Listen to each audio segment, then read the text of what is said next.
अच्छा सर, ये बताएं कि नवाज शरीफ साहब कह रहे हैं कि जब मैं गिरफ्तार हुआ तो कौम नहीं निकली। कल उन्होंने कौम से बड़े गिले शिकवे कर दिए हैं कि मेरी खातिर कौम निकलती, मैंने कौम की खातिर बड़ी कुर्बानियां दी। गिला शिकवा ये करना चाहिए था कि उनका भाई नहीं निकला। वो कौम को पहले बाद में गिला करें ना। आपको याद होगा शहबाज शरीफ साहब लाहौर में घूम के वापस चले गए और नवाज शरीफ को एयरपोर्ट रिसीव करने नहीं आए। उन्होंने कहा कि मेरे पास 2 ऑडियो लीक और आ गई हैं जिनके मुताबिक मेरी हुकूमत को गिराया गया है और मैं वक्त आने पे वो ऑडियो सामने लाऊंगा। एक बीमारी होती है जिसको कहते हैं शिज़ोफ्रेनिया, बंदा इल्यूजन्स में रहता है। मेरा ख्याल नवाज शरीफ साहब का भी वो हाल है। वो इस वक्त हाल में ज़िंदा नहीं है, वो माजी में ज़िंदा है।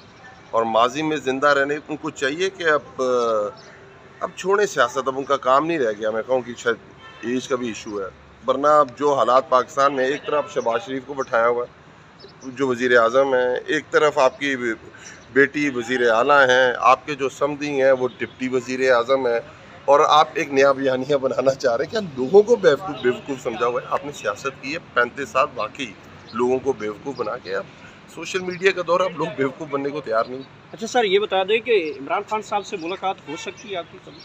खान साहब से क्यों नहीं हो सकती? जब वो कहेंगे हो जाएगी मुलाकात का क्या? आपका दिल करता है कि खान साहब से मुलाकात जिस हाल में वो हैं, दिल खफा तो। जी बाबर अवान साहब, बताइएगा आज के केसेस के हवाले से।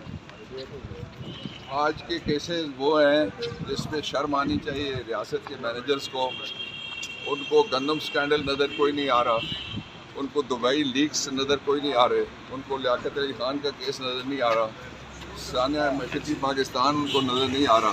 वो सारे लगे हुए हैं एक आदमी को कंटेन करने और उसको गिराने के लिए जो उनसे नहीं गिरेगा। देशों की मुख्तलिफ सूरतें हैं, लेकिन मकसद एक ही है, सियासत। वालेकुम सर, क्या बना आज आपके केसेस का?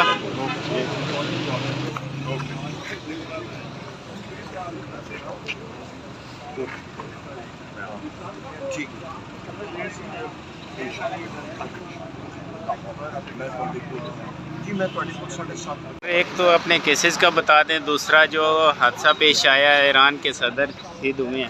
बिस्मिल्लाहिर्रहमानिर्रहीम। सबसे पहले तो हमारे ईरान के सदर मुमलिकत जो शहीद हुए हैं, पूरी ईरान कौम के लिए, पूरी मुमलिकत इस्लामिया के लिए, मुस्लिम मुमलिकत के लिए एक बहुत बड़ा ये सानिया है। और इस्लामी दुनिया के वो एक लीडर थे।